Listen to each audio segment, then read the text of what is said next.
one top project or a hero project around sustainability in your school, which you felt was the most powerful and can be replicated by the other school leaders so that the overall impact can be amplified. So if you can talk about that one hero project around sustainability, which can be replicated by your peers and other schools. Thank you so much. So I'm going to take on the point that you mentioned about lifestyle.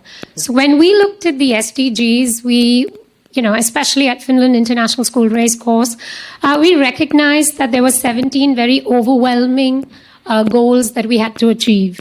Our motto is very simple. Happy learners, brighter futures. I think Professor from the IIT mentioned that that's also important. Happiness needs to be an overall goal. So for us, we looked at goal 3 and 4. Sorry, a bit of disturbance. So we looked at goals 3 and 4, and for us, it was about, good health and well-being. And it was about quality education. So one of the things that we did is we worked out from a top level to think about one of the biggest global challenges that await all of us is the fact that unemployment is a challenge. You're educating all these children from your top colleges, schools, but eventually there's no job for them. And if they had to contribute to saving the world, they need a place to start off with. So we consider ourselves as a training school.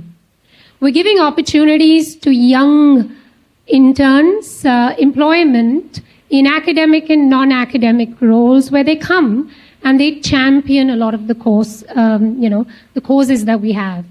We want young architects who don't get a job because, hey, listen, you don't have relevance in your CV, you're just fresh out of school. So we get them to come in and help us, the old hands, work out how to do it better. We're creating employment. It's sustainable because you're giving them a path to create, but you're also giving them an opportunity to innovate. So they've come up with a model to say, yes, 2 hours of AC less will be great, but you can actually manage a whole day without it if you create the right air funnels. So I think this is one thing that you principals can easily adopt. Become those training schools. Create opportunities for those engineers and architects who are jobless to come back and create with you. They use technology fantastically. And yes, OpenAI is being harnessed by them that we will never be able to. So we've accepted we don't know it all. We're depending on the youth to give us those solutions. So that's one. 2, before you can save the world, you first need to save yourself. Our problem in school is that happiness quotient, we all know India is very low on it, is a problem. 1 in 2 by 2030 will be clinically depressed and on antidepressants. So what are we doing? And good health doesn't mean just, being happy, and what is that? So we said we're going to have to look at nutrition. We're going to have to look at active breaks in our curriculum, and this is possible. I know my son was part of a school which had an hour and a half for math. I'm pretty sure in 20 minutes he was sleeping. But because it was part of 4 block periods, nothing was done. Make those changes. These are curriculum changes that, Ms. Mandana spoke about. So active breaks. It works with physical fitness, and do not underestimate the power of that. That fresh mind means that they're then consuming healthy food. We do have the hydroponic plants, we have a dietitian, we have doctors talking to our children about how to use those plants in our home economics class, cook the right meals, can be gasless cooking, reducing that imprint, having more raw food, therefore eliminating a lot that goes in, and how that contributes to a healthier mind.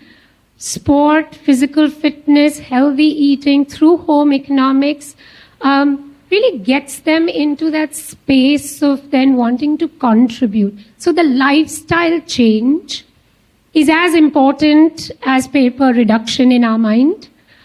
These are all simple steps that you can make in your curriculum. We also discussed how mental health is something that needs to be addressed. So we adopted a technology called Switch for School. As soon as those gadgets get opened, children answer a simple questionnaire daily, as early as nursery. So the teacher gets into the mind of the child to be able to understand what's going on. I think this is a very, very underestimate SDG goal. While we're saving the planet, first save your children. You will then very quickly realize that your children are saying, yeah, all good, but that middle schooler has researched how to commit suicide. These are very simple, available tools. Your kids are just responding to simple questionnaires, and there's an algorithm that's working out where that child lies. You can save a lot. So before they save the world, they've got to save themselves, and this self-regulation then becomes a lifestyle choice. All very implementable, very cost-effective. Do it. We then say, okay, we saved ourselves, so how do we contribute? We adopt the Pay It Forward module. So when food wastage, we have a barometer in the cafeteria, how much food got wasted today. We didn't like it. Moong dal chillas were not as cool as the pizzas, which they get once a month, which is anyway healthy eating. So what do we do when that excess food remains? We have adopted a concept called the soup kitchen. It's very popular in the US. We don't do enough of it here. Schools, you can just do that. Just operate, those soup kitchens. Invite the community after your children leave to come and eat those well-balanced, nutritional food. So you're not wasting. You're actually getting fresh food out to that community. And there are lots of municipal schools wherever all of us are. We play and support. We also support local farmers. So our kids have gone out and researched where a lot of our produce comes from. We support them through, training, how to get it better, how to use less pesticides, and support the local farmers, which is a big SDG goal as well. Of course, it's linked to projects. Of course, it's linked to curriculum. But in our small way, we've then made that lifestyle choice. And as Deepa said, it doesn't end with school, right? They've got to go home and do it. So if their mind has then absorbed this as a way of life, they're then doing it in small ways. We've discussed how every contribution helps. But I think if we address the well-being, the employability, the lifestyle choice, automatically your thinking then is about problem solving and how to help the next one around us. So that's what we do at Finland. These are great ideas, and you are including a round of applause for Madam as well. Good health and well-being, it starts with us, and then we take it to the world.